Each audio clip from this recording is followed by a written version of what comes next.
Hello and welcome, ladies and gentlemen. This is Run It Back. My name is Remko Rinkema, and today, or I should say tonight, because yes, I cracked open a cold one. This is Run It Back with Joe Stapleton, and the only person I know that knows anything about celebrities and poker. So I figured I'd dive deep into the archives, dust off some boxes, and you guys will never have guessed this, but the 2009 Ante Up for Africa was a true spectacle. We're gonna just roll footage and get straight into this because it's honestly a strange event. Joe, I believe you were here. You were on site for when this happened. I don't know if I was or not, honestly. Like, I was in the building, but I remember wanting to be a part of this so badly that I actually stayed away from it. Like, if you think I am a nut hugger, star fucker now, just wait. I mean, just wait. You gotta go back in time. Back then, I was a million times worse. It's really funny. This was my first ever WSOP, and the first and only rule that I was explained is don't go anywhere near this event. This is not for you. Yeah, that's pretty much probably the directive I was given. Is there a reason I can't hear anything right now? Is that how this goes? Yeah, so I turned down the audio when you and I are bullshitting, and then I can turn it up. It's totally fine because all this we're going to see later. This is just like, the same clips you're going to see later on. Exactly. We're just getting you guys back home hyped up for this broadcast because we got some celebrities playing poker, and we all know that celebrities make for some creative action. But most of all, I just want to find an excuse to talk to Joe Stapleton for an hour and a half. If you guys like the video, please hit that like button, subscribe to the channel, do all that good stuff. But yeah, Joe and I, we were not allowed anywhere near this event. We saw Matt Damon, Ben Affleck, Don Cheadle, a whole host of famous people. Dennis Phillips. Dennis Phillips was there, which is obviously one of the amazing characters from that era. But yeah, celebrities in poker. I mean, it's such a fascinating topic because clearly celebrities play a lot of poker. Sarah Silverman, by the way, also playing. Oh, Christy Arnett making an appearance. She was near the red carpet. But you seemingly have worked your way into every possible game that involves some kind of celebrities. We saw it on Friday Night Poker Action Edition. Is this now the way you make a living, Joe? I've always thought it would be interesting to, the washed up poker commentator who can't work anymore, but does get to play with celebrities in their home games. I always thought it would be like a cool premise. I probably shouldn't have said that. I'm writing that pilot. Anyway, yeah, it's been really cool for me the last couple of years. I have started being invited more and more to interact with these folks more and more and play poker with them, play lots of low stakes poker during quarantine. Jason Alexander's a guy I've played with. Is this just going to be me name dropping? I yeah, think, please do. Yeah. Well, I know Elon Schwartz. Let me tell you. No, I really don't. That is someone that only got invited to this because he made the 08 November 9, and this was in 2000. Or sorry, yeah, 08 November 9, so 2009. He gets the invite. But pretty stacked feature table here. Herschel Walker, Charles Barkley. That's definitely a good cast of characters. Are those How can you not fold to Herschel Walker in the big blind? Exactly. I mean, you gotta give him a Walker. Yeah, exactly. But these are sort of the characters you play with, like Charles Barkley, Herschel Walker, like, top athletes and stuff like that. I don't play with that many athletes. I play with one guy in the NBA now he's retired from the NBA. He's not in the NBA now. I play with him. And I'm going to pretend like I'm not going to name drop him, but only because I can't really remember who it is right now. He's super nice. What's his name? I can't remember. Really nice guy, though. Right. But what is it about, maybe I'm just having totally the wrong idea of it. What is it with comedians and poker that goes so well together? Because there's seemingly so many of them that love the game. Because we're smarter than everybody else. We see all the angles. Look, poker is a game.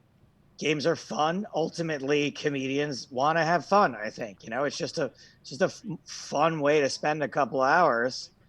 Or for some of you, days and days of your life. But some of us, it's just a couple hours. It's a good time. I thought the relation between comedians and poker players was the fact that it is a shared sort of misery. The jokes come from misery. Poker is full of misery. Well, dude, there are a lot of similarities between stand-up comedy and poker. All your friends are your competition. Whenever one of them succeeds, you secretly wish it was you. You almost actively root against them some of the time. It's a solo game. It's pretty much a meritocracy, right? Like, comedy, obviously there's some politics in it, but if you're an amazing comedian, you're going to do well. You're going to succeed. Same goes for poker. Right. Well, this game to commentate on in the way that we are doing is pretty easy. So you guys don't expect too much strategy advice from us. However, we are here to rip on if Herschel Walker is gonna, fold his jack, for instance, in this case. But yeah, from time to time, we'll turn up the audio to see if these guys are saying anything funny. But for the most part, you guys will have to rely on us here.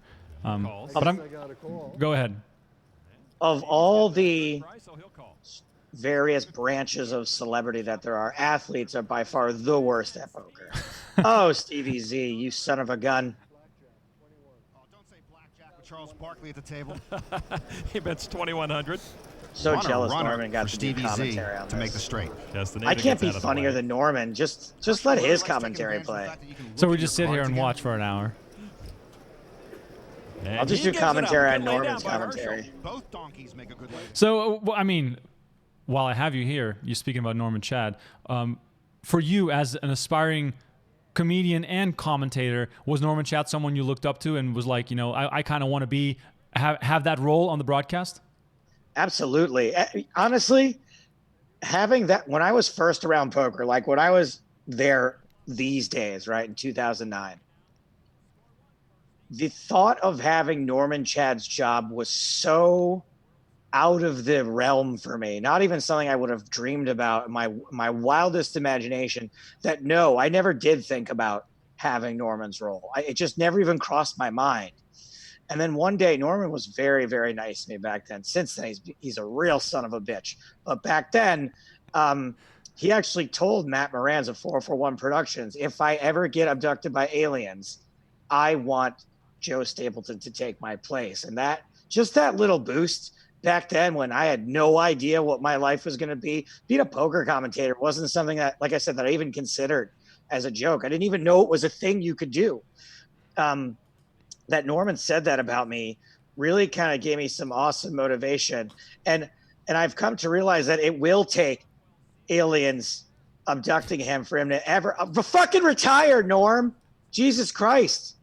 I mean, my theory is that he actually was abducted many years ago, and whoever is in control of his body right now is just here to punish all of us. Yeah, that's probably true. Look, we got Cedric the Entertainer, Annie Duke. Oh, yeah. Everyone loves Annie Duke. Yeah, back then until the Epic Poker League. I mean, no, what do you mean? Everyone loves Annie Duke, even now. Does anyone still have her phone number? Are you still in touch with Annie Duke? Is that a thing? I am not in touch with Annie Duke, but I never was to begin with. But it is is fun. We didn't really get along to begin with, so. Right. I mean, it was pretty hard to get along with her, at least from my experience as well. Trying to do poker media stuff. But Joe, this era, 2009, 10, 11, was when you were still taking spray tans for prop bets and doing bizarre stuff to get attention. Now hold on a second. Wait. Speaking of villains, look directly to your left, Jennifer Tilly. That is Mr. Ray Batar. I mean, I don't want to pause this broadcast all too much, but let's all remember this face on the left. Wow. That is great. And look at that. Look who's on the other side of Jennifer Tilly. Isn't that Frank Casella? That is Frank Casella. Jeepers. I mean, Jennifer Tilly, by the way, this was in 2009, still looks as though it's 2009, which is very, very impressive. Jennifer is just incredible. I'm going to talk right over Matt Damon to talk about how much I love Jennifer Tilly. Exactly. Just the most generous person. And I don't know. She's just awesome. She's actually done a lot of like little ego boosts for me too over the years, like the Norman Chad thing. I probably wouldn't be here without her support either. Matt Damon, huh? What a guy. So sorry he has to talk to Tiffany here. Yeah. We want people to come back to poker, Tiffany. I mean, at least she's not eating French fries in this scene. Matt Damon would later go on to eat many, many, many potatoes while filming The Martian. Yeah, that's also true. But as far as your ego goes, Joe, how's your ego doing right now? Do you need any more boosts? Do you need me to tell you how good you are at your job, or?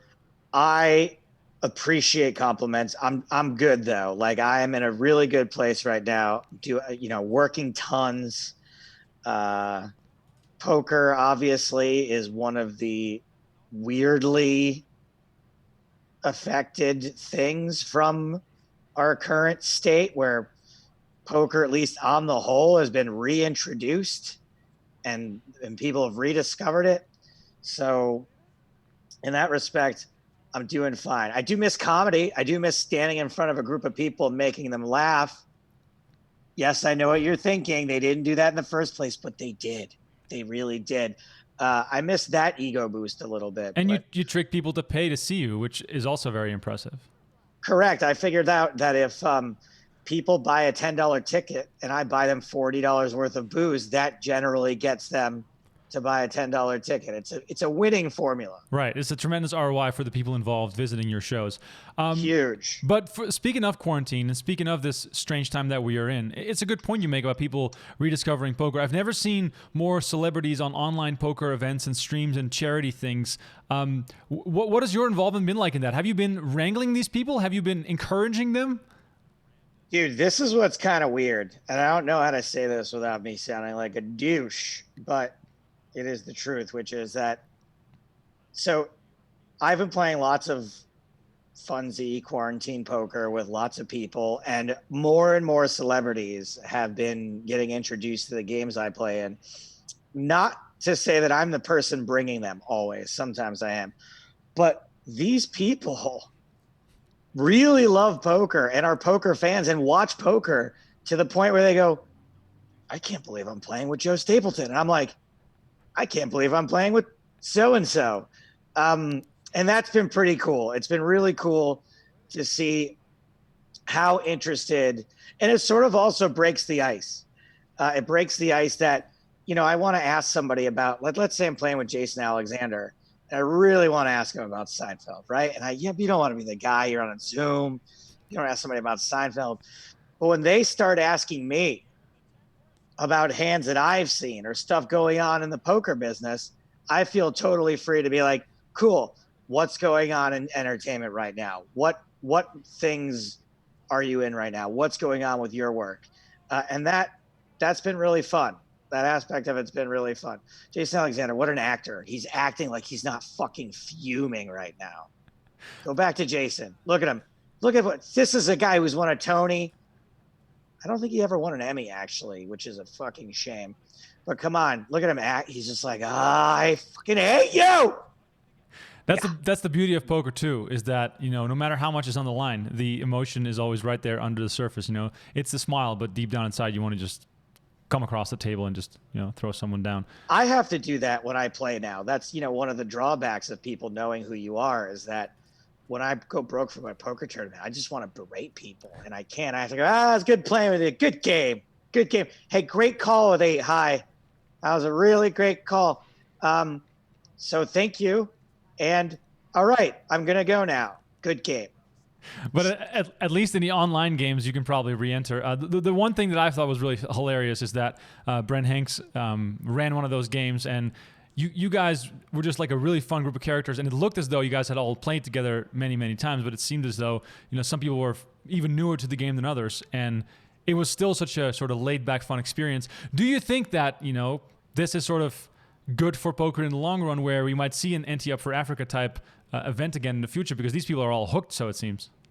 Absolutely not. I think that, how like when you were in high school and you were kind of a loser, and then you would go on a field trip, and in your like 3 to 4 person group, like the coolest kid in class got paired with you, and you guys were like kind of homies for the day. And then the next day you went to school and you were back at homeroom, and you're like, what's up, dude? Didn't we have fun yesterday? And he's like, shut the fuck up. I don't know you. That's what's going to happen when quarantine is over. All these celebrities, they're going to lose my phone number. They're going to forget we were ever friends. I'm never going to be able to go visit them on set. This is it. Get your fill now. This is the field trip. When it's over, no. All these people are going back to making millions of dollars and being too cool for this shit. So you might as well get some selfies with some autographs so you can maybe sign those, sell those off if you ever have to. Yeah, I'm just screenshotting all my Zoom calls. Don't worry. That day is coming. Yeah, exactly. Phil Henry, by the way, the MC, and joking around with Nelly. And Nelly, who you and I both have interacted with on the European Poker Tour. Funny story I remember. Gloria Balding. By the way, Sarah Silverman, what is she saying? And with Joe McGowan, who coached Dennis Phillips before last Coach year's November Joe? Masters. We used to be friends, but Sarah no longer speaks to me since I made fun of her then boyfriend Jimmy Kimmel in my column. At this point, Oh, wow. I bet that's Being true. coached by Flaminio Malaguti. Only 1 player per hand. Usually. Flaminio Malaguti coaching Sarah Silverman. I don't know who that is. I think he is the player with the most cashes on Hindenburg. I think he has like 1,200 cashes on Hindenburg. Really? He's some local grinder in Vegas. I have no idea how he ended up in this event, but I think I've been holding my computer in my hand this whole time. I'm going to put it on a chair. Sorry, everyone, but it's starting to get shaky. Oh wow, that's a very professional setup for someone who's doing broadcasts every single day. We got Victor Ramden in the house. We got Charles Barkley here at the feature table. Barkley in the hand, by the way. 25% of his poker earnings to charity. Oh, speaking of George Costanza and Jason Alexander, huh? Is that a Seinfeld reference? It is a Seinfeld reference. I've never watched a single second of Seinfeld. Buddy, hey, before quarantine's over, fucking do yourself a favor. I'm not going to lie. The first season's a little tough to get through. Do yourself a favor. It is the all-time best 4-camera sitcom, like hands down. Wow. See, my all-time... So how would I like it if like The Office is my favorite show? It's going to be a tough swallow because The Office is, shot so much differently. But if you like, aren't you a How I Met Your Mother guy? No, not at all. I like Curb and The Office. So you don't like any 4-camera sitcoms at all? I mean, not that I can really think of at this point. It might be tough for you to get over like the hokiness of the 4-camera sitcom. Is it very laugh tracky? Yes, but the laugh track is real. Like you're actually laughing. There is a laugh track. I mean, it's not really a laugh track. It's a live studio audience it's called sweetening, what they do later for the most part. No, dude, you're laughing just as hard as the audience. It's so fucking funny. It's incredible. All right. I guess I might have to dip my toe into the Seinfeld. I've watched The Office like 4 times front to back. Yeah, don't watch The Office again. Just give Seinfeld a shot. Yeah, I should. Hey everybody, I'm Charles Barkley. This is terrible. I keep getting Dell hands. They're terrible. Who dreams about Victor Ramsey? It's Herschel. He's talking about Herschel, right? Herschel, he's talking And about people you get in trouble for Yeah, blackface. You think I'm going to get in trouble for black voice right there? Oh, my God. Come on, guys. Don't do an impression. I'm Charles Barkley. Shadow Water. Let's see if he has... Wait, damn. I thought we were going to go to a Charles Barkley segment. I was very curious to see how he was going to explain how much experience he has playing poker. But over the years, we have seen some actual celebrities get into poker in a serious way. By the way, we're not listening to Howard Lederer. That is never happening. But like someone like Richard Seymour... everyone, I just want everyone to go to my website, Full Tilt, and buy golf balls and flowers. It's probably one of the best places on the internet for getting golf balls and flowers. And your data and money is secure with... Okay, I'm going to... You should have said learn chat and play with the pros. That was their... That's right. Their old punchline. Learn, chat, and play with the pros. It's definitely going to be billed on your credit card accurately. Yeah, exactly. Shout out to Zvetkov or whatever that guy's name was. But yeah, when you see some of these players break into actually serious play, and I'm thinking of a guy like Richard Seymour, that I think is one of the coolest things. When someone who is really, really, really good at what they did, and then they decide to become really, really good at what we all do, and then they're much better than most of us, which is kind of goes to show how competitive they are. Dude, Richard Seymour is such a hero. I fucking love that guy. He is just such a fun, likable dude. He's one of the first people, actually, when it was like this was all starting to happen, not the quarantine stuff, but like I realized that more people watch poker than I thought. He came up to me at PCA and he was like, I just want to say, man, I'm a big fan. And I was like, well, you are a big fan. But he's just such a nice dude, and always is very kind and generous with his time when I see him. And, I've hit him up for favors before, and not really favors, but just to see if he wanted to participate in various shows I was doing, and he's always declined, but he always writes me back, and I appreciate that a lot. Yeah, for sure. Barkley here with the 8s, Jason Alexander with the King 10. Herschel, of course, has not yet learned how to use the whole card cameras. He does have a pair of kings and an up and down straight draw. He does bet 700. That was the wild card hand. Get the branding right. Jesus Christ. Oh, wow, there it is. I did not even notice that. So, sorry, Herschel. I missed that. So what does he have, Joe? What does he have? You're the poker player here. Dude, all I know is you have to be a fucking ashamed of yourself to be a producer on this show and not make the wild card hand. I already made the joke, but this is a perfect spot for it. Giving Herschel Walker a walk in the big blind. Come on. Come on. It's right there. The minimum bet is 6. I raised 6. Oh, he's got a hand. Alexander telling Herschel Walker tiny what bet. the min bet is. And he raised said. Raise I 6. want to stay here a little while. Heck, now he's trying to swaggle foos Jason Alexander. He's got a hand. Jason can't fold You that, got though. yourself a queen there, Herschel? He can't fold for 600. No, I don't know what's left in the stack. Why am I doing commentary? Who fucking cares? Ugh. It's just automatic. Okay, there's no doubt he has a queen in his hand after that speech. Heck, he might have pocket queens. And I talked over the speech. Jason calls. Top pair for Jason. Herschel, you got to show. It looks like a bluff. Of course you did. Nope. Got the I couldn't even read it. Queen. Couldn't even read it after the hand was over. Honestly, that's why it's hard playing against these guys. I don't think he knew he had the winner. Oh, of course. He had no clue. He had no idea. He just knew he had 2 big cards, and then he made a bet. Right. He was like, But yeah, that is funny, and I think it's a shame that we don't have events like this at the World Series every single year, because I do think it's cool to bring these people all together. And we've all watched Rounders a million times, and dude, it is cool. But you know what they do to get these guys here, right? Oh, they probably It's a 10K buy-in that they pay for. It's probably a 10K appearance fee, first class travel. They probably couldn't even put them up at the fucking Rio. They probably they're probably like, and you won't stay at the Rio. Then you can either have the worst room at Vidara. No, you can either have whatever it is. It takes a lot to get these guys to come out. Now, you do bring up a good point. Maybe after quarantine, some of these folks will have fallen in love with poker so much that they reduce their appearance fee to only $9,000. That could happen. wow. I will just show up for the Rio room. That's enough for me. Exactly. And was it Michael Cera who won that Friday Night Poker thing you guys did? He really seemed to me as though he was in for like the long run. He seemed so into poker. Michael and I have played a bunch of poker over quarantine. He does seem to take it very seriously, cares a lot, and is genuinely into the game and cares about getting better. I've played with tons of celebrities who like poker, love poker, but don't care to get better. But yeah, Mike Cera is smart enough to do it, I think, and motivated enough to do it. But like when quarantine's over and he's doing Arrested Development season 6, like, do you really think he's going to be playing poker? No, he's going to go back to having an awesome life. Right. So are you saying that we're not living awesome lives? You and I are scraping the bottom of the barrel? Is that what's really happening? All I'm saying is, like, one person's 5 months of hellscape, right, is like an online poker player's regular life. What does that say about online poker players? Like, everyone would do anything in the world to make their desire to play online poker go away. But that's what you choose. Right. But at the same time, you got to find what you're good at. And if poker happens to be that thing, then I guess it's still much more exciting life than many other professions, at least for those who are able to make a living doing it. And, you and I are lucky enough to just, like, we are in, like, the best position. We suck at poker, and yet they give us a paycheck to talk about it.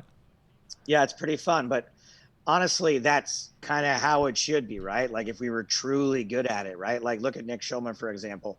Fantastic commentator. Luckily, he still likes to play poker, and those two schedules are not conducive for sharing the role. So I really only have to deal with Nick stealing my jobs for a couple of different events throughout the year. Luckily, he still likes to play. What a hand here! You guys see this cooler? Pretty safe. I haven't seen a flop with this much action since reindeer games. What do you think he's got this Ben Affleck? What does he play? He sat all day and flopped a set and played a hand. Oh, come on now. I play more hands than you do. Well, that's not saying much. Look at this. Ben at risk, but with a shot at tripling up, holding 3 sixes. Harmon also at risk, but with a nut flush draw. How much? Well, just look at the spot Ben has these two champions in. He's a pretty good player. Jack of spades. Turn card now. Deuce of diamonds. Hashem now drawing dead for the main That's pot, me. but he can still knock out Jen. Just don't put a king or a nine out there, right? King or a 9 would knock out Jen. Jen can only knock out Ben with a heart that doesn't pair the board. River card. Oh, there's the heart. Jen Harmon will scoop all the chips. And Ben's Jen Harmon also thinking like, damn it, I busted Ben Affleck. That would have been much better for TV if he stayed in the tournament. Yep, absolutely. It's kind of a lose-lose in these things. And I got to play in the Poker Stars charity event that they did, the one that benefited COVID-19. And I didn't know. I like wanted to stay in the tournament for as long as I could, but also, is it better I just couldn't figure out like what's better for the broadcast, for like me to knock out, a bit like the guy from Suits, right? I'm like, am I supposed to knock out the guy from Suits? Everyone's gonna be pissed if I win this. It's terrible. We'd much rather have like the third lead from Psych win the event than Joe Stapleton. That doesn't get any headlines.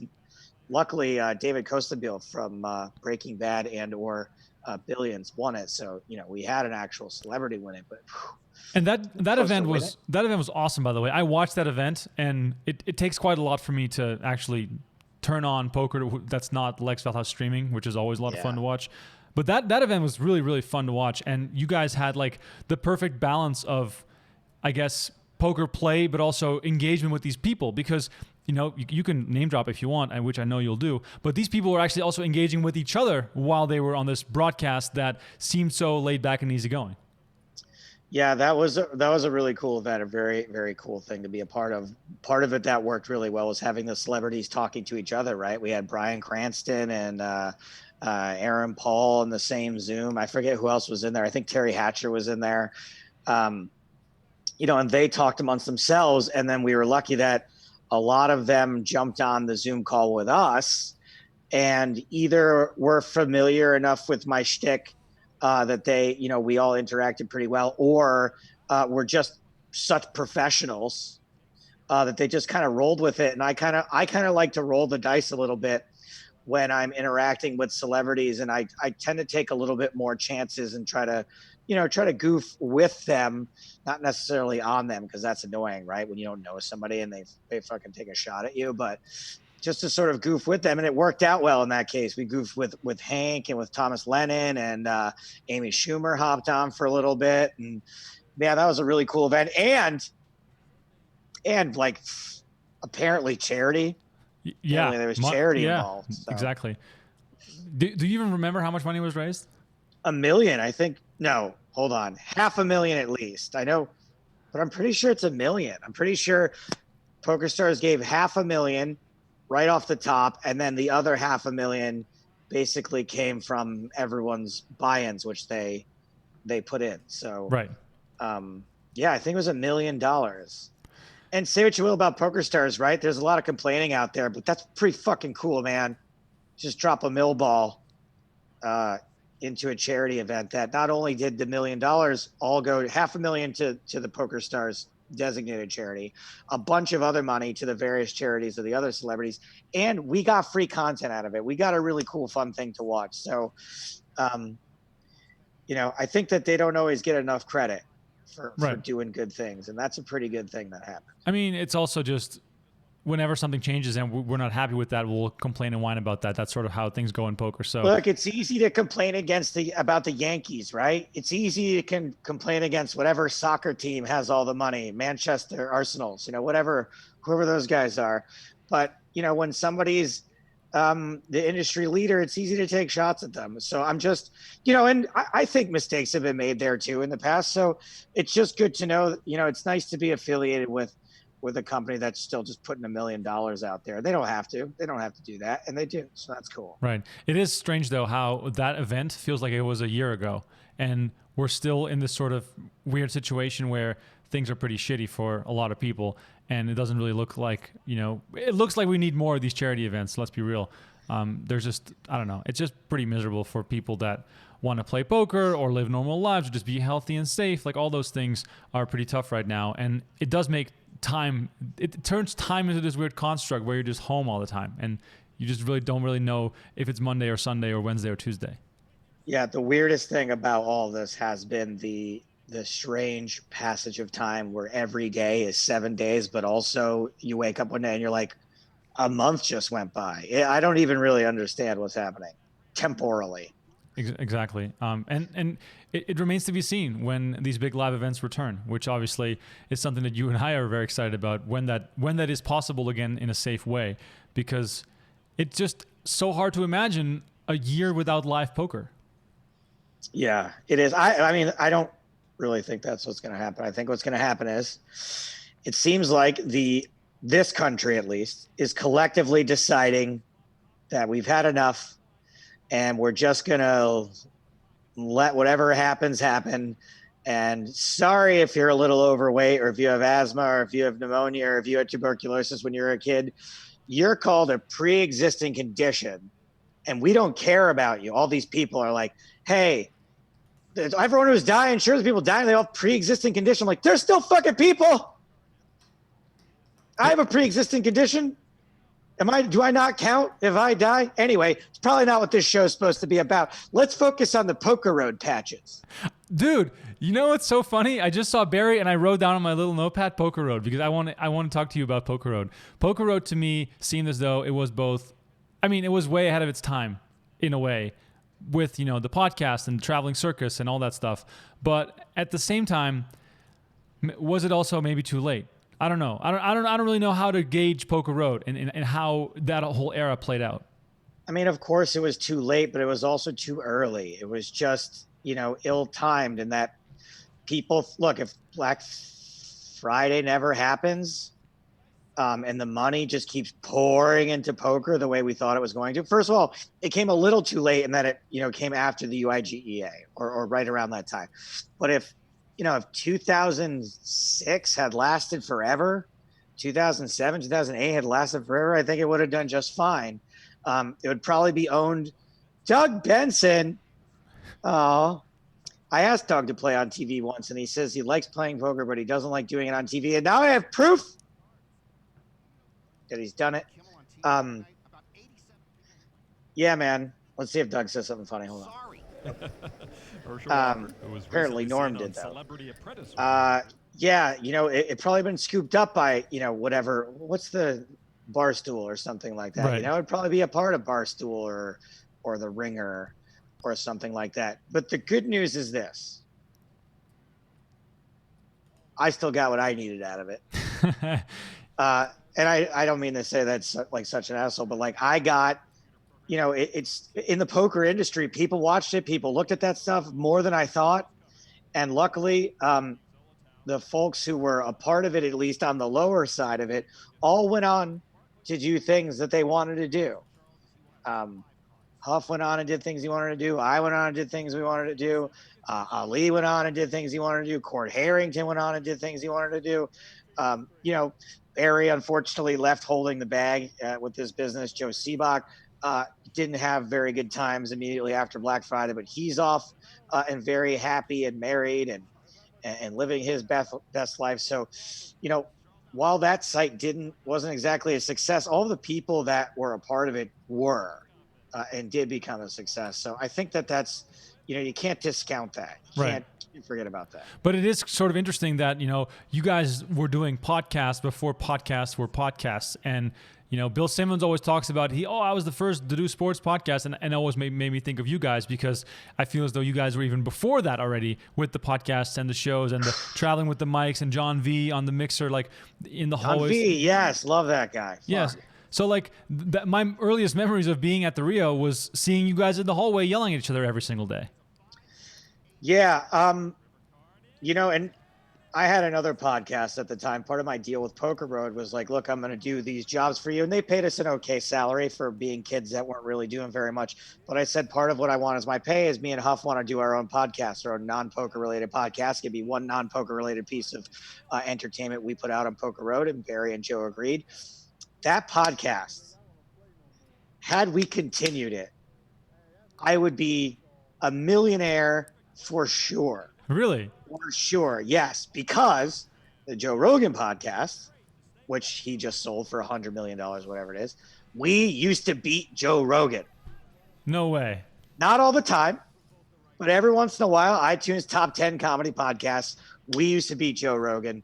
If we had stuck with it, anybody that's still doing their podcast from back then is very successful podcaster now. But what happened was Huff and I were two guys in our mid to late 20s, have been doing this for 5, 6, 7 years. Huff had a wife who wanted a family. I didn't, but I didn't want to be poor the rest of my life either. And we both had, nobody knew podcasts. We're going to make people money. Speaking of being too early, So we both quit. We quit the podcast, and Scott went on to be a wildly successful television producer and still doing that today. And I went on to be a moderately decent streamer who, yeah.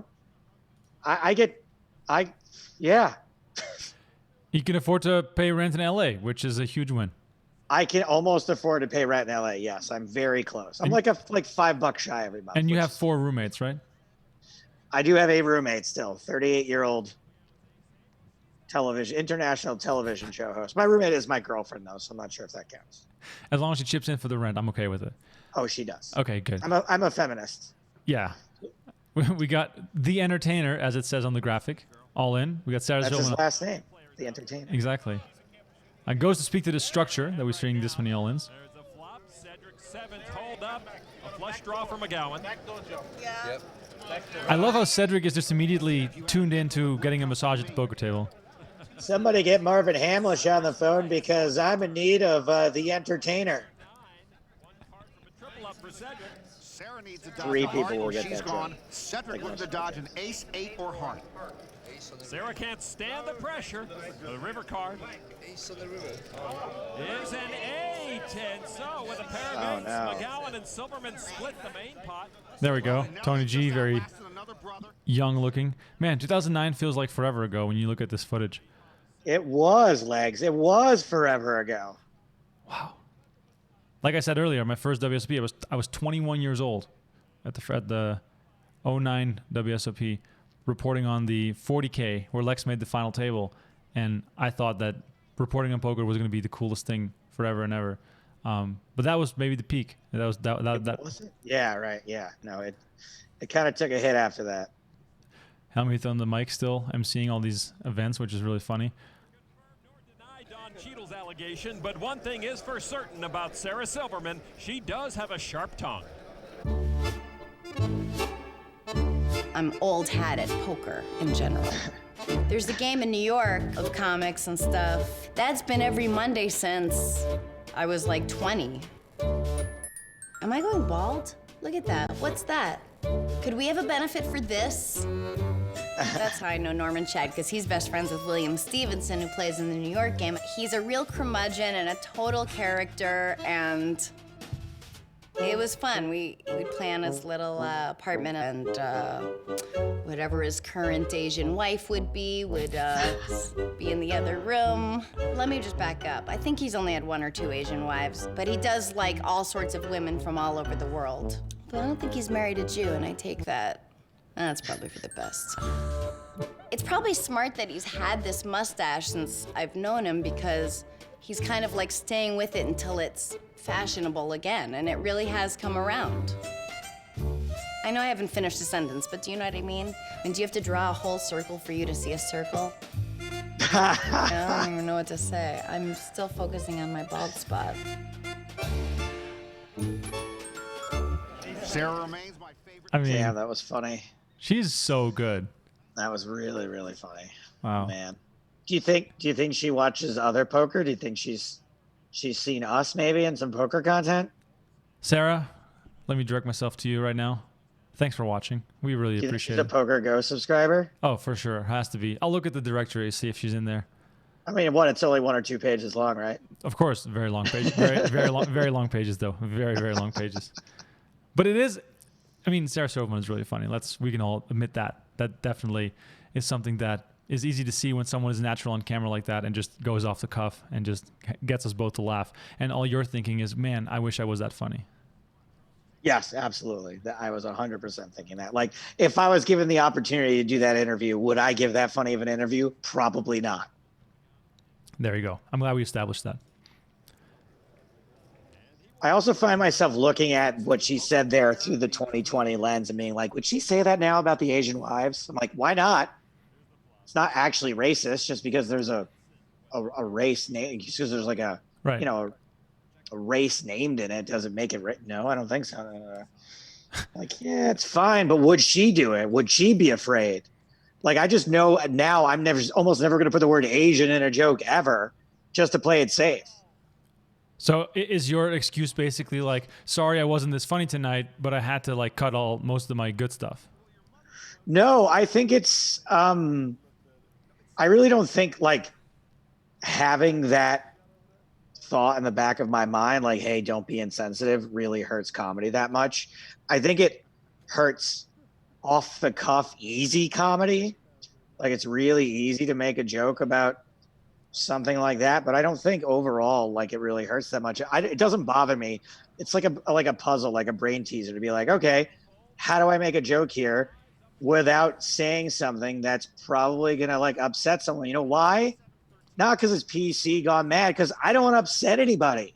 I'm a comedian. I want to make people happy. Yeah, I mean, it is. I mean, we're living in strange times, and you know, part of my gig here on this podcast is just to make fun of you and take jabs and see if I can get you to blow up and say something crazy. And that's why I had Norman Chad on the show, and we bickered back and forth for 2 hours, which is tremendous. Did he Uka-Luka? I challenged him to Uka-Luka, but he said that we had to follow him on Twitter to get the latest Uka-Luka. He did say that there's one card game he likes to play where when he wins, he does a dance far more explicit than the Uka-Luka, which really had my interest peaked. I like Norman a lot. He's a tough guy to figure out because he is such a curmudgeon, as Sarah Silverman said. But then he does Uka-Luka. It doesn't track at all. No, he keeps us on our toes. The funny thing about Norman is that I get DMs probably once or twice a week from people that are saying like, "Oh my God, you and Norman Chad are just having such a major falling out," and it completely kills me, and it makes me laugh so hard because that is the shtick. And Norm, when I throw like a really good zinger at him, he'll DM me and say that was really good. He DM'd me once to say like I won Twitter today or something or whatever, and it was like one of the best DMs I've ever gotten. Absolutely love that guy, but it is tough to tell sometimes when he's joking. He blamed me for Black Friday. On Black Friday. He emailed me. We had maybe emailed once in our lives. He emailed me, and it said, "This is what happens when you try to steal people's jobs." Wow. So that's probably when the aliens had taken over and became aware of his knowledge, and that what had happened was Lon and Norm hosted season 1 of the NAPT, and then me and Hardigan hosted season 2. And season 2, Black Friday happened on a Friday. Yes. On Monday, season 2 of the NAPT was supposed to premiere on ESPN2, and it was immediately canceled.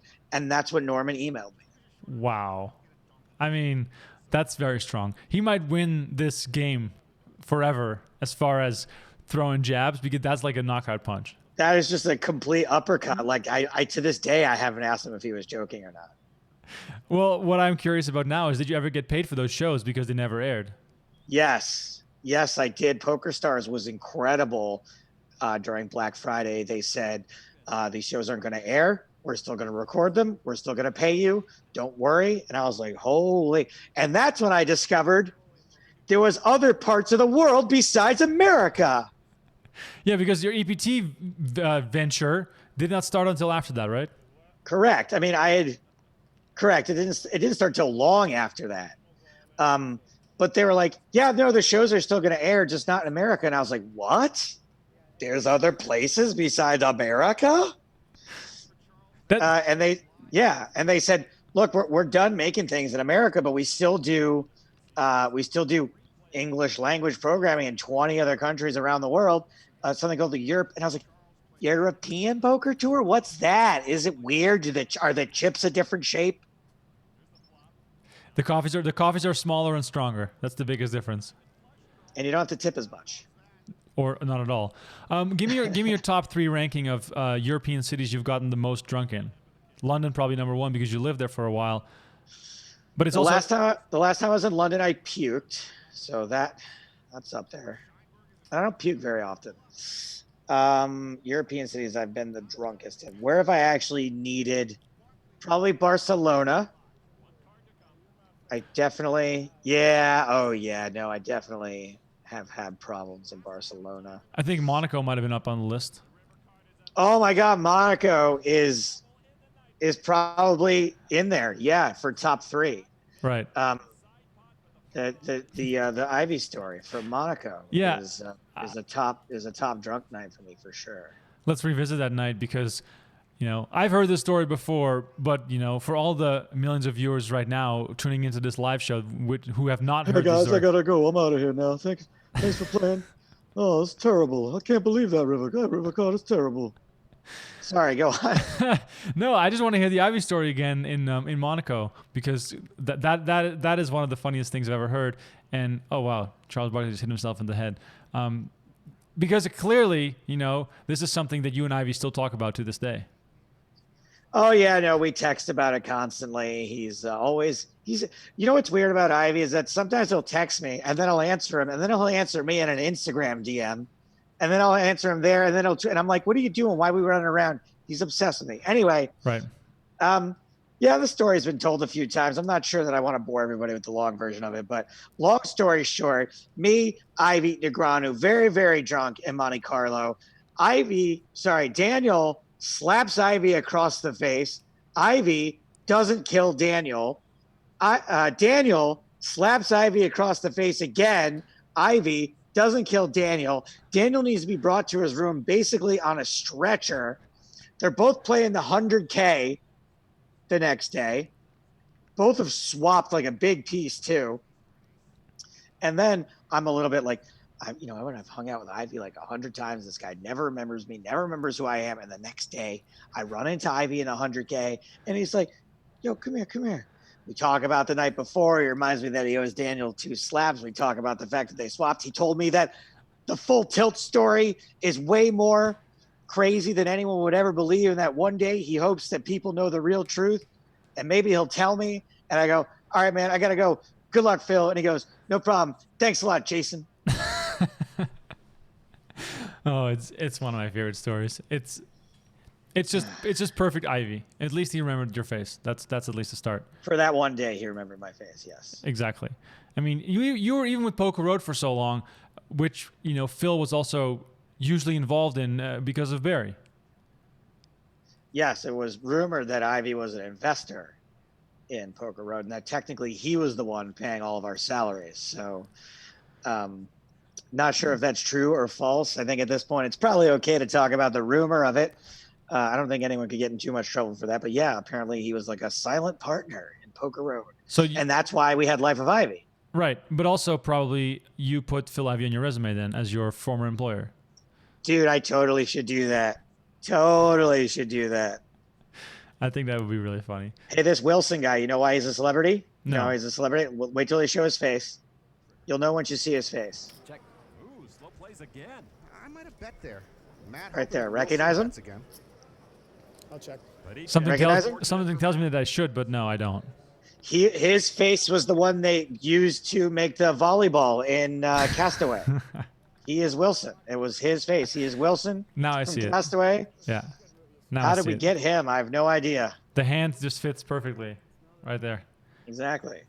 He's got a very hand-shaped face. Full of rats. Matt Damon's been running good so far in this event. Poor guy's got nowhere to go. Sure, Matt makes millions for every film he does, but here at the World Series of Poker, if you want to get paid, you just can't act the part. You have to play your A game every hand. Norman, whether it's Jack. Oh, I thought it was a Matt Damon segment again. We missed it. Now we get Maybe there is there one? We might have already missed it, but I'm definitely going to mute Lon and Norm. We listened to enough of those guys already for all these years that we've. I've really grown to appreciate Lon and Norm. We've talked a lot about Norm. Let's give Lon some love. Both Lon and Norm on a much deeper level over the last few years. I just really like both these dudes. I didn't always get along great with Lon, believe it or not. And I've grown to really, really, really appreciate both of their whole vibes. They're both stellar dudes in my opinion. Yeah, absolutely. And I just love taking shots at them because I feel as though having been face to face with them quite a few times, then you can do that sort of thing. But I don't want that to be interpreted by the people watching as me hating on them, which is absolutely not the case. Their voices are synonymous with, you know, the whole poker experience as a fan. Depending on when you started watching it, you know, they of course started voicing these things back in 2003. And also, speaking about that, I'm a company man, and 2003 WSP main event all the way until the current year is now available on PokerGO. So if you want to binge watch all that stuff without me talking over it or Joe Stapleton making jokes about Nelly's hat, which, you know, oh wait, he's not wearing the little thing on his. That's kind of a shame. Nah, man, it looks like it healed up. Yeah, it healed up real nice. But those are some big diamonds in his ears. But yeah, that stuff is all available on PokerGo. And this Ante Up for Africa event, which is a very, very odd one, will also be loaded on PokerGo in the next few weeks because we're releasing all the archives on PokerGo. And I must say, I'm pretty proud of it because I put quite a lot of work into actually finding all that footage. And it's pretty cool to see it all come together like that on the site. All right, back to Sarah Silverman. She is all in. Once again, not the greatest odds. Let's see if she can get it again. Mike Sowers. Mike Sowers. Hold on a second. Let's just get our energy up. Sarah needs an ace or a jack, and she needs to get over her grudge against me. The money now. River cards a 7, and so both Sarah Silverman and Marlon Shirley are eliminated by Mike Sowers. Sowers just knocked out my former home game pal, Sarah. Like, see, this isn't good TV. Mike Sowers is supposed to be a final table. Sarah Silverman, Doug Benson, Ben Affleck, Matt Damon. But they're all so bad at poker. And pros can't. First of all, there's real money on the line in this event. This isn't like, a charity event where it's like one single 10K prize. This is like, I think this was a 10K buy-in, right? I believe it was either 5 or 10K, but it was a pretty serious prize pool. Like, it was an actual tournament. Yeah. Brad Garrett, by the way, and Kevin Pollak, those are two guys that we see at the World Series of Poker every single year. They just love it so much. I got to get in good with Brad. That's my next project. Does Brad still do Vegas? Brad owns a comedy club in Vegas. So right. That's why I got to kiss his butt real good. I mean, you must have plenty of connections now to get near someone like Brad Garrett. I do. I haven't really tried, but it's something that if comedy comes back, I'm actually considering moving to Vegas. Wow. And part of it is that, there's a good comedy scene in Vegas, assuming that comedy comes back. But comedy is probably, you've got like the worst thing imaginable for COVID being orgies, right? Yes. And then right below that, live poker. True. And then right below that, stand-up comedy. It's like 200 people in a tiny room, all going, ha, ha, and someone on stage, you all like, pah, pah, pah, at everyone. Horrible. Horrible. So you're not moving to Vegas for quite a while then, because... No, I mean, look, I don't know. Who knows what the future holds right now? I've been in this apartment you see here for a long time now, and it's time that I act like a grown-up and buy something. Right. And, in LA, what I have to spend in LA will get me something. And in Vegas, it'll get me a fucking mansion. It's very true. It is crazy. Like being in Vegas, the rent I pay for this apartment right now, this is the whole apartment. You can see the whole apartment in this show. Run It Back is in my apartment, and you can see the whole thing. This apartment. Where do you sleep? Yeah, it's like right here on the couch. On this side. Oh, Yeah, nice. on the couch. But basically, it's actually a much bigger apartment, but it's just way funnier if it looks as though I'm living in a... I was going to say, like, do they even have studios in Vegas? A studio in Vegas must be like $300 a month. Yeah, I mean, my apartment is probably $1,200 a month.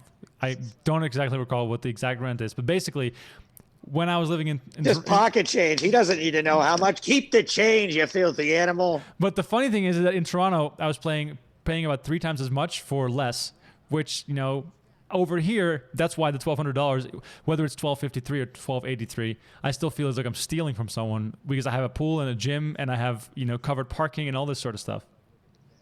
Yeah. So my apartment here in LA costs a little over double that.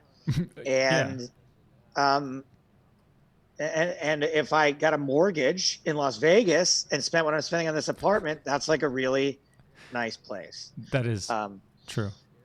But you know me and my aspirations to do things that people do in Los Angeles, like act in commercials and sitcoms and TV shows and stuff like that. So, I don't want to give up all that entirely. I hate this angle. I really do. That was the most unflattering angle anyone's ever had of anything. We're back to this. It'll be the thumbnail. Don't worry about it. So does moving to Vegas mean that you've given up? Is that sort of the final, the sort of like, okay, I tap out? Well, I wouldn't say giving up, only because I've never really tried. Like, I only had my first headshots printed last year. So it's not like I even really tried. It's just more like being like, Do I really want to fight and claw for this stuff when I like? Honestly, part of the reason why, now I'm not saying it's the only reason, so calm down, haters, but part of the reason why I haven't been more successful in finding things outside of poker is because I'm very successful at finding things inside of poker. So, I have a manager who works for, this is fucking dope, by the way. That is really cool. I have a manager who works for a prestigious company that reps really big comedians. The guy that owns the company I'm rep by, his name is on tons of movies and TV shows. That's how big of a manager he is, that when you use his clients, he has to be an executive producer. It's a big fucking company. But there's not much they could do for me when I say, oh, I'm unavailable to take any meetings from July 13th to August 4th because I'm doing stadium series for Poker Stars, or I can't do anything for the month of June because I'm going from Monte Carlo to Montenegro to Estonia to New York. It's really difficult. Part of the reason why starving artists become eventually land something is because they're available. Right. I'm not available to do these things. Is that Tom Hanks? Who was that? That looked just like the guy from Toy Story. If that was not Tom Hanks, I don't know who it was. It had to be him, for sure. You got more money than everyone. Good line from Phil. 700. Here we go. Give him the queen of clubs. No, you don't. Yeah, give me the queen of clubs. No more TV time for you guys. All right. Nelly needs a 9 or a club, but the club can't be the queen. And the river Gordon's card. the king of A celebrity. tray of diamonds. Gordon will win the hand and knock out Nelly. There's Woody. But Phil Gordon's on my list now. You knock out Nelly. And the scene continues by Barkley, Sowers busting Sarah Silverman, and now Phil Gordon busting Nelly. We're running out of big names real fast here on this broadcast. Yeah, we are. Matt Damon, at least, is trying. It's gonna look like any other World Series of Poker final table. John Hennigan, Elon Schwartz, Bill Ivey. Sir, that's across the street. Everyone loves Raymond, and so do I, but I really love Brad Garrett. Okay. I checked yours. You're gonna like him. Big blind? He lights up a poker tournament like Bill Murray lights up a golf tournament. Alex Bolotin will start the action. Alex He has Bolotin. King 9. What's his story? Do you remember that? I have no idea. Don't remember him except for that he dated somebody that I had a crush on, but I can't remember who. Imre Mex. I'm rooting so Pocket hard against the tens. poker pros, but they can't seem to win a hand. They can't seem to lose a hand. They can't turn it off, and they should not in an event like this, but Right. they can't not win. I'm not sure how bad it is because Brad really missed the mark on his whole cam peak. If you have 2 nice cards playing, man, you'll skunk they're these guys. suited, You'll but they're quadruple very up. bad. That's exactly the hand you want in this situation. 3-5 suited, you're all in. It's not 3-5. 4-6. Hey. Get your own guy. Brad being told 1 player per hand. That's called coaching. Well, it's not exactly Bill Belichick coaching. Bolotin at risk. Oh, Yeah, because there's no cheating. It's not exactly Bill Belichick coaching. Actually, it is Bill Belichick coaching because it is That's cheating. like 2 Right. guys There at we a bar, like, I think it's a really good idea for you to drive right now. I mean, You know what? Let me get Barkley to handle this. All in. Brad's got I got almost nothing, but 15,000. coach me. He's got to have ace king suited, right? something like that for sure. I got Ace nothing, queen but suited. You know why? I gotta go have dinner. No, wait. Can I take it back? No, you know, I mean, no, listen to me. Okay, do I turn him over? No. Oh, come on, man. All right, Mex. Now I'm all Action in. he calls, okay. So Garrett and got? Bolotin all in. Okay, I gotta tell you something. I'm feeling a lot of love, baby. Max is having the time of his life. I won't even care. Oh boy, he just Wow. suited. Another great read by Joe Stapleton. He does have dinner reservations, so it seems. This poor Mex guy is gonna get sucked out of by Brad Garrett, and he's still gonna have the best day of his life. Yeah, exactly. It's a very expensive story, but it's a good one. Okay, that could be the shooter. Let me handle this. Here's the flop. 5-9 tray. Wait a Brad's minute, stock wait a just minute. went down. 2, 3, 5. Okay. Okay. 8-8. Everyone's alive. Brad is drawing very thin here. Let's get a sweat for Brad He on the needs turn running at least. miracles to stay At least. alive. Don't be a come on. Please. You know, here's something that wouldn't happen now. Oh, and Brad is bankrupt. These celebrities wouldn't punt 10K tournaments because they have dinner reservations. Right. Nobody's got this kind of money anymore. The sites aren't just like dumping money on people just to show up to these things anymore. People actually play to win. People actually care about cashing in this now. Brad included, even though he's a Schneffly billionaire from Everybody Loves Raymond. That's true. Yeah, just get syndicated, and your life is pretty good from there on out. Yeah. Yeah, he had probably just been syndicated when this happened. Right. Yeah, that's very true. Yeah, I mean that era was pretty messed up. But for the people watching who are just tuning in, this is the 2009 Ante Up for Africa charity event, which the pros are dominating, which is a damn shame. But hey, we're gonna stick it out, and we're gonna see if we catch any more funny moments. But the era, Joe, before Black Friday, talk to me how good the snacks were in the Full Tilt Lounge. Yeah, I was barely allowed in there. Like I could only get in there when certain people were working. There were certain people that I was just not fucking getting in there.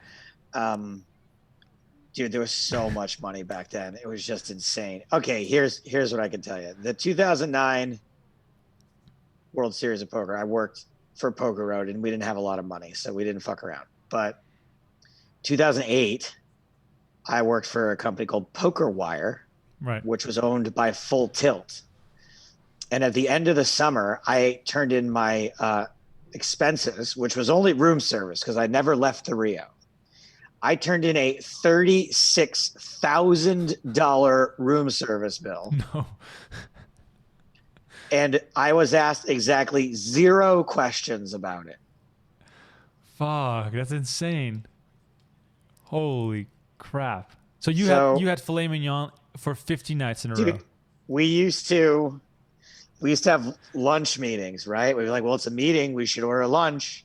And I'd be on the phone with room service. And I'd be like, can I get 4 clam chowders, 2 lobster bisques?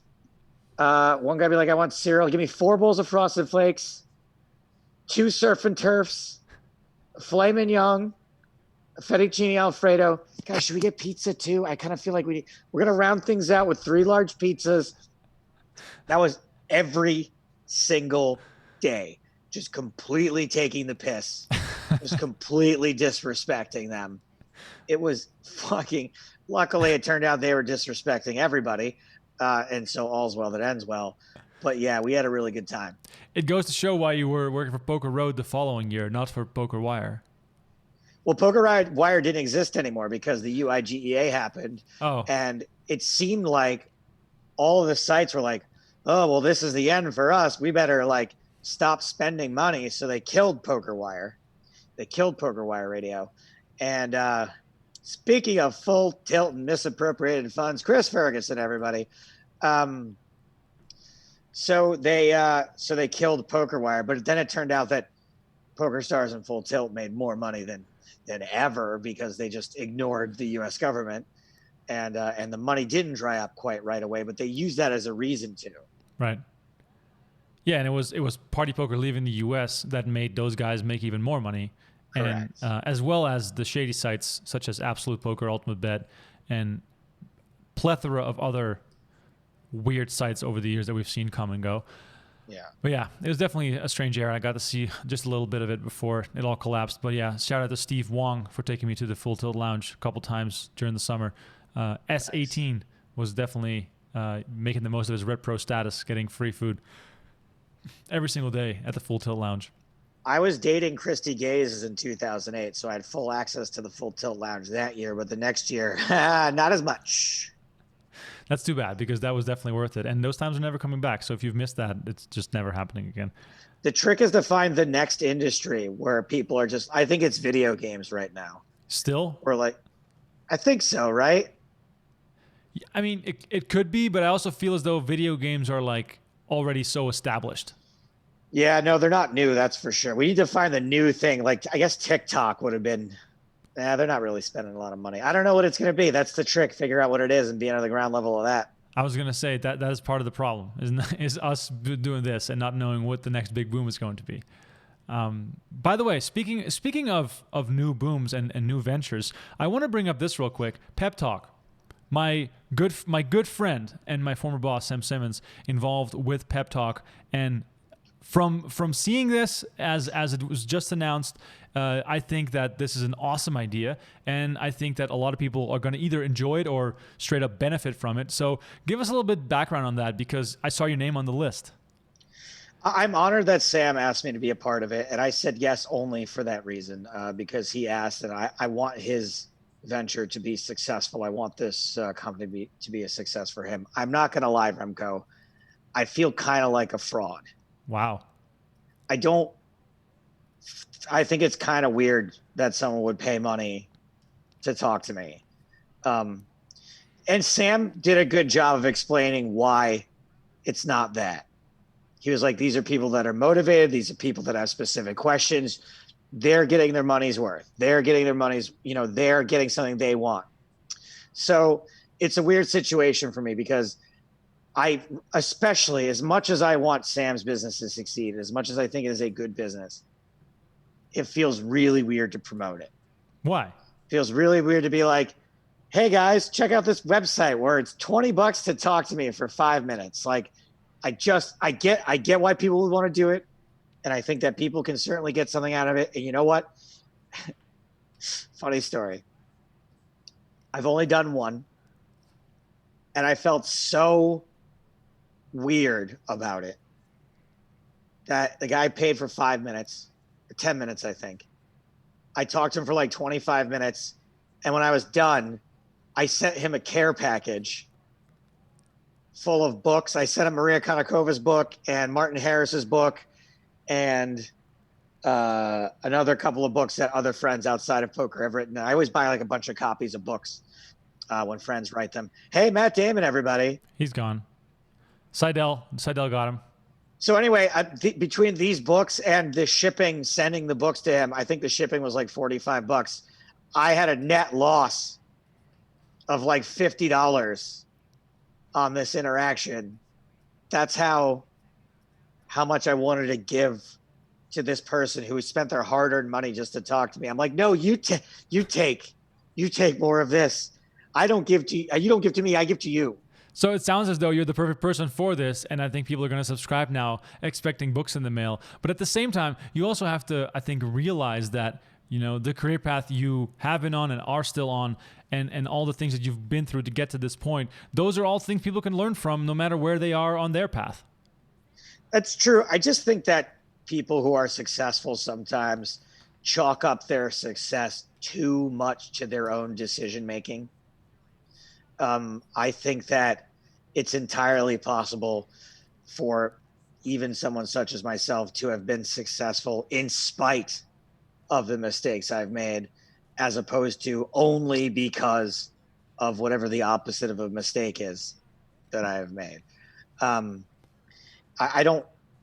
can tell people what my path was and what I think the right and correct decisions are, but I'm not. Oh, by the way, Bruce Baggles in the background there, my favorite cameraman of all time. Love that guy. Anyway, I don't want to be the kind of person that I don't want to act like this is the only way to achieve success, or even that. Who knows? Had I made different decisions, maybe I would have been more successful. Right. Maybe I would have been, maybe I would have been hosting the Tonight Show by now if I had gotten out of my own way. So it's hard to know, but what I can do is just be honest, and I can be honest about the things I've done that I think I've done right, and honest about the things I think I've done that I think I've done wrong. But you're making it sound as though it's an exact science, and it's the same thing with poker success. There is some skill involved, but there's also a lot of luck. So a lot of luck. But if you can even just emphasize that and put some perspective on everything, because I feel like people, even I don't want to. Like, I'm just a guy on YouTube right now, but even I get messages from people like, how do I break into the poker world? And I do have real advice for them, and then it closes out with that final paragraph saying, what do you tell them? The most important thing that I always tell people when they want to get into poker is to create and do what you want to do. and then you will get noticed. And if you're good, you'll get noticed, and do it and do it and do it over and over again. That is the only way to get better at something. So when I first started doing live reporting in English, first of all, it's my second language. Second of all, I had no idea what I was doing other than, doing it in Dutch and then translating it and writing it up. And it was probably shit. And Donnie Peters helped me a lot with, getting to where I am as far as from a writing perspective. But the only way I got better was by doing it over and over again. And then, at first you're learning a few tricks, and then the tricks become habits, and the habits become some kind of skill. And then you finally realize after a while, like, hey, maybe I'm actually getting kind of good at this. And doing on-camera stuff, for me, at least, is even more so about just doing it. Because the first 100 hours you're on camera, you are insanely uncomfortable. And the second 100 hours, you're a little less uncomfortable. And then you just keep going, and then it gets better very gradually. But people, from my perspective, expect there to be, this one way to succeed, and then, doors open and everything goes right. But it's a grind, man. It's just, putting in the time and the hours. And if you're passionate about it, maybe then one day you will get lucky because you've prepared for it. I agree with you there. And I would add one thing to that, because I tell people the same thing. I tell them the exact same thing. And I think I know what your last paragraph is going to be. I tell them, you want to work in the poker media business, right? You got to do something. Write a blog, do a podcast, do a vlog, do something, do all of those things if you can, but you got to do one of them, and you got to do it all the time. You got to do it daily or weekly at minimum, and not just so that you get good at it, which is a very important part of this, but also when Lance Bradley says, I need a blogger this summer, you can go, I have a blog. There it is. There's my blog. You have a body of work that you can point to. Yep. That, to me, is even more important than getting better at it, because you know what? You don't even have to be good at a lot of this stuff to get hired. You just have to have done it before. Right. Yeah, it's a very good point. Body of and work. The last paragraph for me is, don't do it. There are so few jobs in poker media, and every day there are fewer and fewer. And I know that the success stories make it seem like it's a viable career path. It isn't. Do something else. Right. Do anything else. But I'll you know how long I've been waiting for Norman Chad to die? And maybe he's been dead for many years, but he's just right. We don't know. Weekend at Bernie's.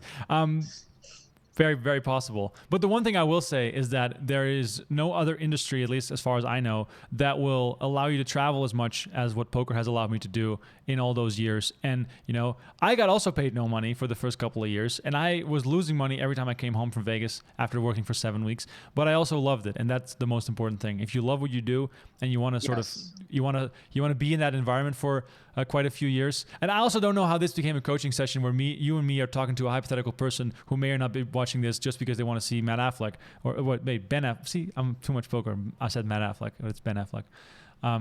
I've watched more hours of Matt Affleck than Ben Affleck to give you an idea of how deep I'm into poker.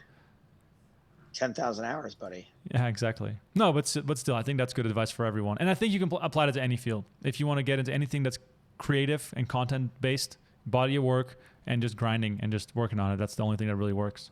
Correct. I would agree with that. And yes, it's a good point, the final point you just made, which is that if you want to be in the poker media, if your goal is to be rich or make money, pick something else. But if you really, really love it, it will come easy to you, and the amount of money you make won't really matter as long as you can sort of get by. Exactly. Jennifer Harmon, sad to see her go because she was one of the people that I actually could still root for, but that field is getting really thin. Is this like the worst final table possible for an event like this? I'm sure the producers were not very happy. We're going to keep seeing clips of things that have already happened with the actual celebrities. No offense, Phil Gordon. Matt K was that Choppy online? I think it was Choppy. That was his online screen name. But yeah, Chris Ferguson, Eric Seidel, Alex Bulletin. This is like the bottom of the barrel, even as far as full tilt pros go. I mean, look at who are these people as far as international superstars? These were the people that weren't even getting the big payouts every month. They were just getting $30 an hour rake back. That was it. We don't want these rake back celebrities. We want red name pros. Exactly. But that was the thing back in the day. They got 100% rake back and $30 an hour to play on full tilt. Yeah, which was pretty funny when they would find guys in a tournament and then also playing online at the same time. Or wait, was this rumor actually true that Hal Lubarski was 4-tabling 7-card stud, even though he's visually impaired? I don't doubt it for a second. I know for a fact that 2 people got caught playing play money, because they would pay you even to play money, playing play money while they were in a World Series event. And there was no such thing as like mobile back then. There was no like Wi-Fi in the tournament room in 2009. That's really funny. I mean, $30 an hour, I'll get out of bed for that. That's not right. That's Fuck not, yeah. That's not a bad paycheck. Who's Adam Richardson? Is that someone I should know? It sounds familiar. I should know it. I got you on the show to be the celebrity expert, and all the celebrities. He's not a celebrity. I mean, no offense to Adam Oh, Richardson. okay. No, he's some rich guy that paid $10K to play this event, or he's a poker player from days gone by that I just don't remember. Right. So he's either rich or a poker player. Yeah, but he's not a celebrity. No, the joke was that there's no rich poker players. Oh, right. No. Man, we're losing players left, right, and center. As far as your outlook on what's going to happen with live poker and everything, sort of returning or not returning, do you think we'll see a big EPT before the year is over? No, I do not think we'll see an EPT before the year is over. I think that, no, I don't. I think that.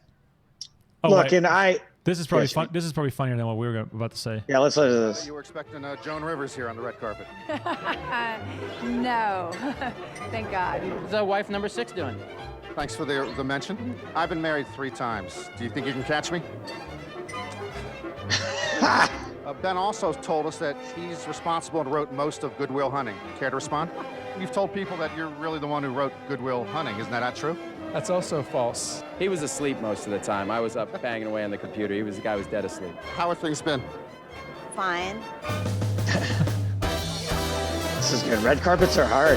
Mike Tyson's here, and we're thinking of pulling together money to have him throw a punch at Phil Hellmuth. Yes. Are you in? I am in. Matter of fact, I will donate $5,000 extra to the charity. 5,000 of Daniel's dollars. Mike Matasso is donating. It's for that play for the Hasidic League. Is poker a sport? Oh man, why you gotta ask me that question? No, this is a terrible. This is a terrible question. Swimming, no. Swimming's not a sport. I'm with you. Yeah, but see, Lance Armstrong, he's in great shape, but he's just riding a bike.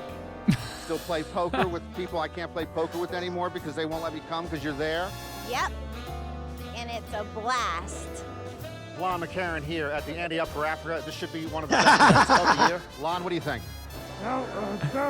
Appreciate it. I'm glad. Red carpets are fucking hard, man. That was good. I'm glad we stuck around for that one. That was probably the highlight of the night. But man, I was asking you if live poker. No, that's not coming back in. Not the EPT. I maybe some other thing will, but not the EPT. PokerStars, again, for all the complaints people have with them, they do things the right way. And I just don't see a version where this happens in this calendar year with as cautious a company as they are. It just, and it's, look, if I'm sure if it does happen, things will have been deemed safe or relatively safe. So I don't want to completely paint myself into a corner here, but we just all have to be really careful. And I don't think anybody wants to be responsible for putting a bunch of people in a room together and have something terrible happen 2 to 4 weeks later. So yeah, I think that live poker for this year, as far as PokerStars is concerned, is unlikely to happen. But I don't make those decisions. I don't have a vote in those decisions. I probably shouldn't really talk about it at all. But, that's if I were a gambling man, which most of us are, I would gamble on no EPTs. For the rest of the year. So because my question was going to lead into this, what is the rest of your year is going to look like? Because I feel like online poker is being pushed more and more. Every single site is having the biggest series ever. Stars is doing the Stadium Series. WSOP is doing their bracelets, and GG is doing bracelets. Everything is doing something. Does that mean that Joe Stapleton is just like the online reporter now for the rest of the year?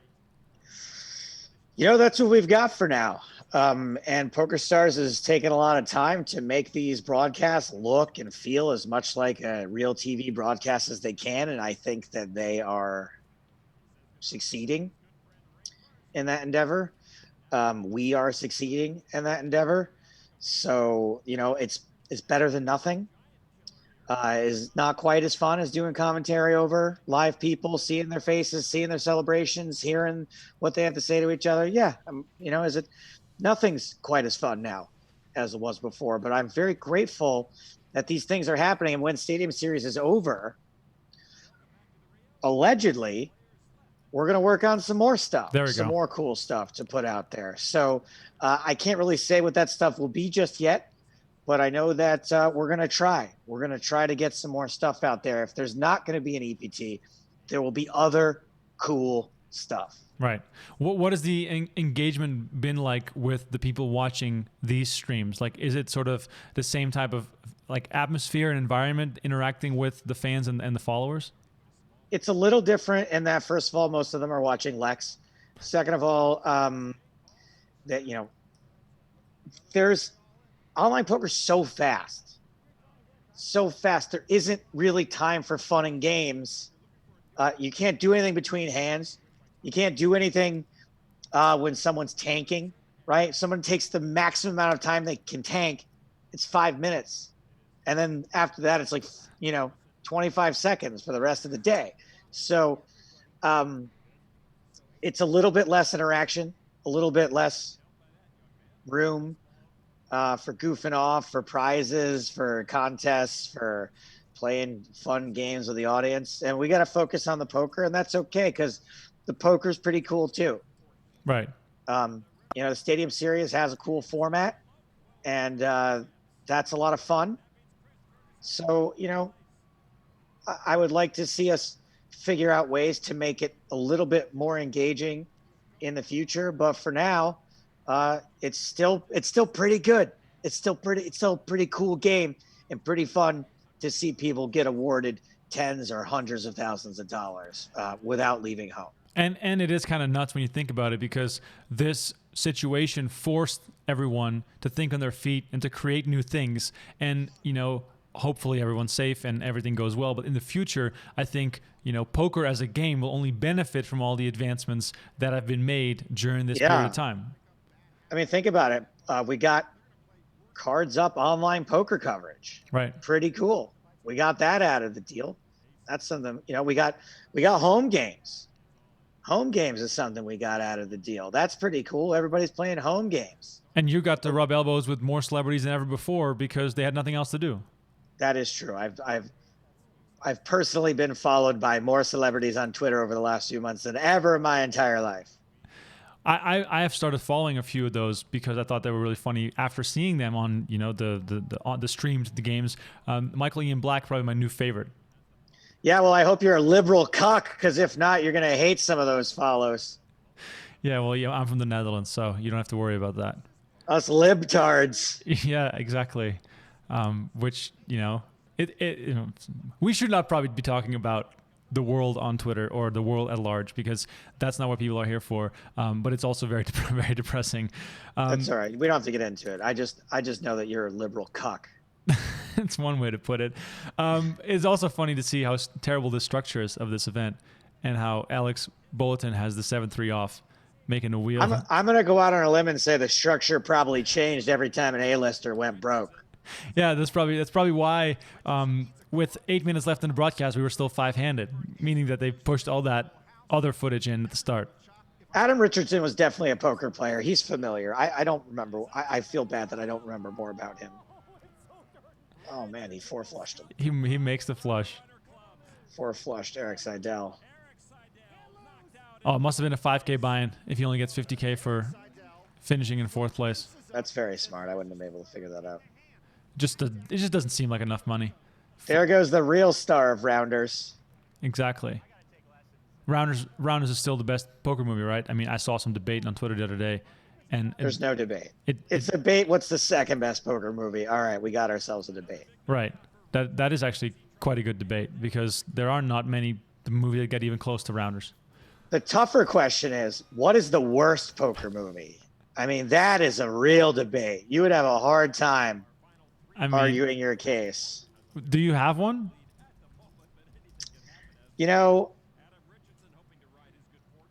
There's just so many to choose from that are so bad. I'd rather not say, just in case I become friends with Curtis Hanson one day. That's a reference to a movie that I probably haven't seen. I also don't know any celebrities. You haven't seen Lucky You? Oh yeah, that's a terrible movie. That's Curtis Hanson directed Lucky You. I mean, the one movie that I really love that I rewatched the other day. God, I can't think of the name. Where they go on a road trip. Mississippi Grind. Yeah, I love that movie. Love that movie. Love it. Yeah, I think that's awesome.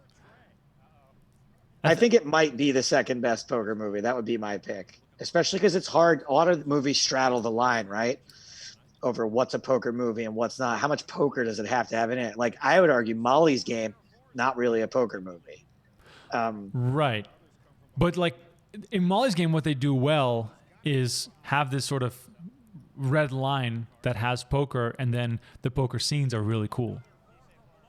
Yes, exactly. The poker scenes are really cool, except for the one very confusing scene where Toby, you know what? I should ask Mike Sarah about that. Toby gets the guy to fold the nuts. Did they make a mistake, or is it that Toby is like such a commanding force that he convinces a guy to actually fold the nuts?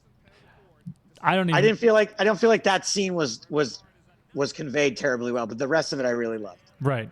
And that is also always the funny part, that there are so many poker players in the world that you could ask to be on set to just at least get some of the details right. And yeah, exactly. I'm glad you brought that up, Remko. Are you involved in a major production as we speak, Joe, or are you just soliciting? I am involved in a major production. Wow. As we speak. I was there up until the day I flew home for lockdown. There's a movie in production right now called The Card Counter, written and directed by a fellow named Paul Schrader, who wrote such classics as Taxi Driver and Raging Bull. Whoa. And he wrote a poker movie. My friend Lauren happened to read the script, happened to decide to produce it, happened to hire me as the poker consultant. I had to fly to New York and do a poker coaching session with the movie star, Oscar Isaac. I was on set while they shot all the poker scenes. Me, Oscar Isaac, Tiffany Haddish, Ty Sheridan, Willem Dafoe, all in the movie. One of the coolest weeks of my life. Unfortunately, I had to get shut down as a result of COVID-19, but it looks like the movie is going to be finished. It looks like the movie is going to be sold. I don't know how it's going to be distributed, but yeah, man, I did that job. And let me tell you, there's a lot of fucking pressure being on set, shutting down a whole production. Be like, whoa, whoa, whoa, whoa, whoa, whoa, whoa. That dealer just dealt someone a third card. Please tell me that happened. Something worse happened. Wow. Okay, let me say this. Did you really have an impact in poker being shown the right way on this movie? I did. Yes, I did. What happened was when I read the script, I sent my friend like 6 pages of notes about poker inaccuracies, thinking my friend, the producer, would gently disseminate them to this legendary Hollywood director. Nope, she just forwarded it, clicked forward, sent it to him. Me being like, this would never happen. Nobody would ever say this. And the dude, to his credit, immediately went, thank you so much for these notes. I have to have you on set. Are you available in 2 weeks to come shoot this movie with us? Wow. And on set, I was the only person other than the cast who could walk right up to Paul and ask him a question or talk to him. That's just not what you do if you're on a movie. You don't go, excuse me, I need to ask you this, because everybody wants to talk to the director. I was the only one who could do that other than the stars of the film. Very cool experience. Very happy to be a part of it. And yes, they did mostly listen to me, like 95%. Wow. That is actually really cool. And now I'm excited to see this movie, and I'm going to give you shit if like someone has a straight and he beats a flush. I'm just going to say it was I wasn't there for that exact moment. I'll just be like, I tried. Exactly. All right, we reached the end of this broadcast. Alex Bulletin wins the Ante Up for Africa 2009 event. I am extremely disappointed in this event. This could have been so much more. It was still pretty good. The Sarah Silverman bits and Norman Chan on the red carpet were good. Plus, we talked over most of it. How can we possibly say it wasn't that good? Well, the thing is that I was like looking at the final table thinking like, well, we don't have a lot to dissect or to listen to because all these players that are playing are poker players, and we just laughed at all the funny bits already that happened before that. Yeah, no, we're fine. I think we did all right. I think we did all right. Okay, for the people that are watching that are still with us here, please let me know in the comments how you feel about the show, which next guest I should have on the show, and, you know, if Joe is ever allowed to come back on the show, what should we then watch? Because maybe we'll have a few more beverages and do this all over again somewhere later this year when we are able to. Also, don't forget to like this video, subscribe to the channel, follow @Stapes on Twitter for more name dropping and celebrity follows. And, you know, Joe, I just want to wish you the best of luck in all your celebrity home games, because hopefully those things still pay the rent. Thank you, Remko. And I just want to say I'm a huge fan. You're a fucking hard worker and you're really good at what you do. The poker industry is lucky to have you. Thanks for having me. Wow. Big praise, big praise. Thank you so much, Joe. And I'll catch you guys on the next show.